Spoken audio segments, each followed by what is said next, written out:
सुप्रभात। जय मसीह की। 5 नवंबर 2020 आज का वचन। नूह ने परमेश्वर के वचन को बल के साथ बताया। उत्पत्ति उसका 6 अध्याय उसकी 22 आयत। परमेश्वर की इस आज्ञा के अनुसार नूह ने किया। आदम से जो शब्द बोले गए थे उनका पूर्वाभ्यास किया गया था नूह के द्वारा, क्योंकि पाप और शैतान को हमेशा जीतना नहीं चाहिए।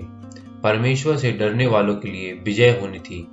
जब मनुष्य की दुष्टता के कारण संसार को न्याय में लाने के लिए परमेश्वर की चेतावनी के बारे में उसकी आवाज उठाई गई थी, तो दूत के शब्दों के खिलाफ महान विरोध प्रकट किया गया था।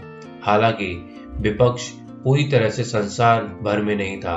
कुछ लोगों ने नूह के संदेश को माना और उत्साहपूर्वक चेतावनी को दोहराया, लेकिन जिन पुरुषों के प्रति जवाबदेह थे उनसे जवाब मांगा गया और उनसे तर्क प्रस्तुत करने का आग्रह किया गया, जिनके द्वारा नूह के संदेश का प्रतिकार किया जा सकता है।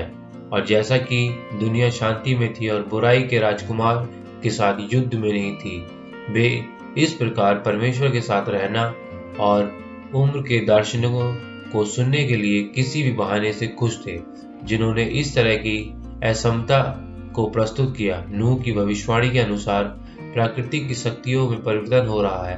पाप में गिरे हुए मनुष्य और गिरे हुए स्वर्गदूतों के बीच कोई दुश्मनी नहीं है। दोनों धर्म त्याग के माध्यम से बुराई कर रहे हैं, और बुराई जहां कहीं भी मौजूद है परमेश्वर के खिलाफ संध में है।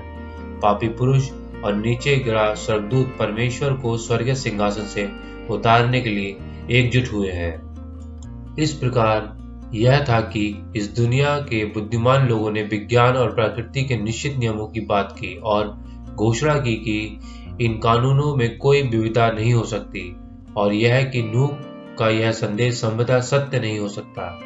नूह के समय की प्रतिभाशाली लोगों ने खुद को परमेश्वर की इच्छा और उद्देश्य के खिलाफ संध में स्थापित किया और संदेश और दूत को भेजा जो उन्होंने भेजा था। नूह अपने दर्शन को विचलित नहीं कर सकता था या विज्ञान के दावों का खंडन नहीं कर सकता था, परंतु वह परमेश्वर के वचन का प्रचार कर सकता था, क्योंकि वह जानता था कि इसमें सृष्टिकर्ता का असीम ज्ञान निहित है, और जैसा कि उसने इसे हर जगह सुना है, इसने इसका कोई भी बल वास्तविकता नहीं खोई, क्योंकि दुनिया के पुरुषों ने उसका उपहास और अवमानना के साथ व्यवहार किया। नूह ने अपने संदेश के साथ शैतान के कोमल प्रसन्न धोखे को नहीं मिलाया। उन्होंने अपने दिन की कई भावनाओं को नहीं सुना जो बताती हैं कि परमेश्वर भी इस तरह के भयानक काम करने के लिए बहुत दयालु था।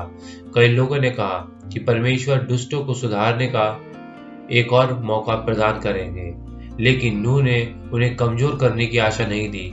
जिन्होंने वर्तमान अवसर की उपेक्षा की, जिन्होंने वर्तमान संदेश का स्वीकार कर दिया, वे मुक्ति के एक और पक्ष और अवसर के पक्षधर होंगे। उसे ईश्वर की शक्ति का पता था और उसने महसूस किया था कि परमेश्वर उसके वचनों को पूरा करेंगे। परमेश्वर के प्रति उनके भय ने उन्हें परमेश्वर से अलग नहीं किया, बल्कि उसे अपने करीब लाने और उसकी आत्मा की प्रति के लिए उसको सेवा करने का नेतृत्व किया। Reflecting Christ, page number 323। धन्यवाद। परमेश्वर सबको आशीष और बरकतें दे।